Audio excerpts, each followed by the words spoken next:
అందరికీ నమస్కారం. 100 రోజుల చంద్రబాబు నాయుడు గారి పాలన, 100 అభివృద్ధి సంక్షేమ కార్యక్రమాలు. జూన్ 12వ తేదీన మాన్యశ్రీ చంద్రబాబు నాయుడు గారు నారా చంద్రబాబు నాయుడు అనే నేను అని ముఖ్యమంత్రిగా ప్రమాణ స్వీకారం చేసి నేటికి 100 రోజులు పూర్తయింది. రాష్ట్ర ఖజానాను జగన్మోహన్ రెడ్డి దివాళా తీయించిన ఈ 100 రోజుల్లోనే 100కి పైగా అభివృద్ధి సంక్షేమ కార్యక్రమాలు చేసి చూపించారు చంద్రబాబు నాయుడు గారు. గతంలో జగన్మోహన్ రెడ్డి తన పరిపాలనలో మొదటి 100 రోజుల్లో ఆయన ఇచ్చిన హామీల్లో ఒక్కటి కూడా నెరవేర్చలేదు. కేవలం 250 రూపాయలు మాత్రమే పెన్షన్ పెంచగలిగాడు.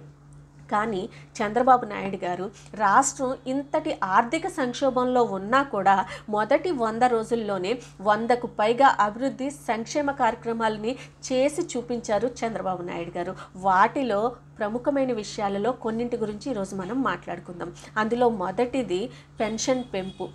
ఒకేసారి ఇచ్చిన మాట ప్రకారం, ఇచ్చిన హామీ ప్రకారం ఒకేసారి 1000 రూపాయలు పెన్షన్ పెంచి 4000 రూపాయల పెన్షన్ని 1వ తారీఖున ఉదయం 6 గంటలకే మన ఇంటి వద్దకే పంపించారు చంద్రబాబు నాయుడు గారు. అంతేకాకుండా పాత బకాయి 3000 రూపాయలు కూడా కలిపి జూలై నెలలో 7000 రూపాయల పెన్షన్ని రాష్ట్రం మొత్తం మీద ఒకేసారి 64 లక్షల మందికి 7000 రూపాయల పెన్షన్ ఇచ్చి చరిత్ర సృష్టించారు. ఇక నిరుద్యోగ యువత కోసం మెగా డిఎస్సిని ఇచ్చి 16,437 ఉపాధ్యాయ పోస్టులకి శ్రీకారం చుట్టారు.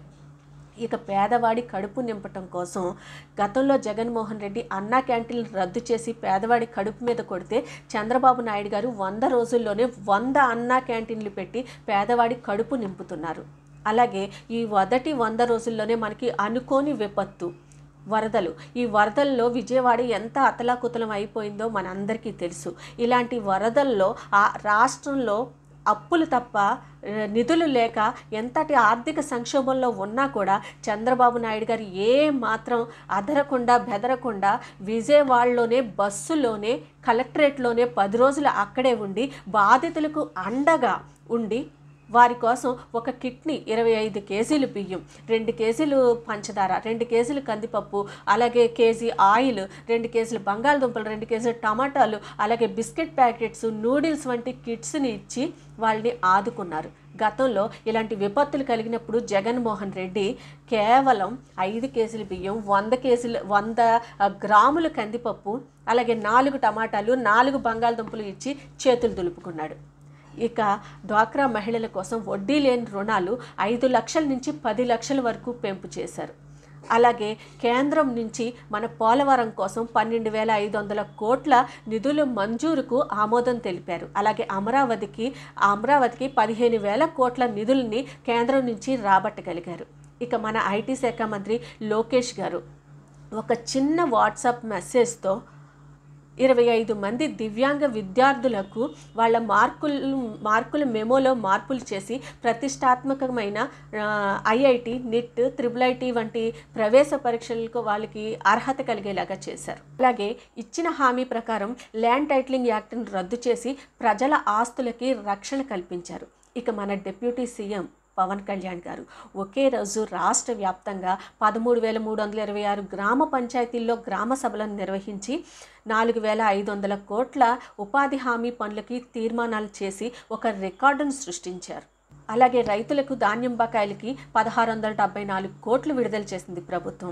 అలాగే ఆరోగ్యశ్రీకి జగన్మోహన్ రెడ్డి 1,600 కోట్లు బకాయిలు పెడితే చంద్రబాబు నాయుడు గారు వచ్చిన ఈ 100 రోజుల్లోనే 700 కోట్లు బకాయిలు చెల్లించారు. అలాగే నీరు చెట్టుకి 256 కోట్లు బకాయిలు చెల్లించారు. అలాగే వరదల్లో పంట నష్టం ఎకరాకి 2,000 నుంచి 10,000 వరకు పెంపు చేశారు. ఇక ఇచ్చిన మాట ప్రకారం ఉచిత ఇసుక విధానాన్ని కూడా అమల్లోకి తీసుకొచ్చారు. అలాగే అక్రమ కేసుతో ఒక మహిళను తీవ్రంగా వేధించిన 3 IPSలను ఒకేసారి సస్పెండ్ చేసి రికార్డు సృష్టించారు. అలాగే మత్స్యకారుల ఉపాధిని దెబ్బతీసే 217 జీవోను కూడా రద్దు చేశారు. ఇక అచ్యుతాపురం ప్రమాద మృతులు 17 మందికి 17 కోట్లు ఇవ్వటం జరిగింది. తీవ్రంగా గాయపడిన వాళ్ళకి ఒక్కొక్కరికి 50 లక్షలు చొప్పున, గాయపడిన వాళ్ళకి ఒక్కొక్కరికి 25 లక్షల చొప్పున ఆ ప్రమాదం జరిగినప్పుడు ఇవ్వటం జరిగింది. ఇక వరదల్లో బుడమేరు గండ్లను యుద్ధ ప్రాతిపదికన పూడ్చారు. ఇక ఇంటర్ విద్యార్థులకు ఉచిత పాఠ్యపుస్తకాలపై జీవో విడుదల. ఇక ప్రభుత్వ ఉద్యోగులకు 1వ తారీఖునే జీతాలు. ప్రభుత్వ పథకాలకు స్ఫూర్తిదాతల పేర్లు. ఇక గృహ నిర్మాణానికి 4 లక్షల వరకు పెంపు. ఇక గ్రామాల్లో 3 సెంట్లు, పట్టణాల్లో 2 సెంట్లు పట్టా.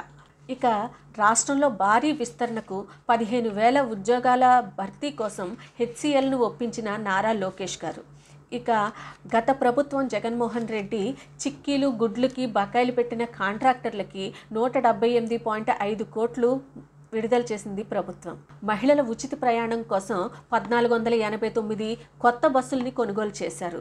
ఇక వరదల్లో చనిపోయినటువంటి కుటుంబాలలో ఒక్కొక్కరికి 5 లక్షల రూపాయలు ఇవ్వటం జరిగింది. ఇక తెలంగాణ నుంచి 250 కోట్లు బకాయిలు రాబట్టగలిగారు చంద్రబాబు నాయుడు గారు. ఇక 90% సబ్సిడీతో డ్రిప్ ఇరిగేషన్ను మళ్ళీ పునరుద్ధరించారు. ఇక రాజముద్రతో పట్టాదారు పాస్ పుస్తకాలు. అలాగే గంజాయి డ్రగ్స్ నియంత్రణ కోసం 5 మంత్రులతో కమిటీ వేశారు. ఇక Amaravati ring road railway line కోసం కేంద్రం నుంచి ఆమోదం తీసుకుని వచ్చారు. ఇక రాష్ట్ర వ్యాప్తంగా రహదారుల మరమ్మతులకు 290 కోట్లు, వరదల్లో పాడైన రోడ్లు పునరుద్ధరణకు 186 కోట్లు విపత్తు నివారణ నిధి నుంచి విడుదల చేసింది ప్రభుత్వం. ఇలా అందరి మంచి కోరుతూ రాష్ట్ర ప్రగతికి పాటుపడుతూ ప్రజలందరి చేత ఇది మంచి ప్రభుత్వం అనిపించుకుంది కూటమి ప్రభుత్వం.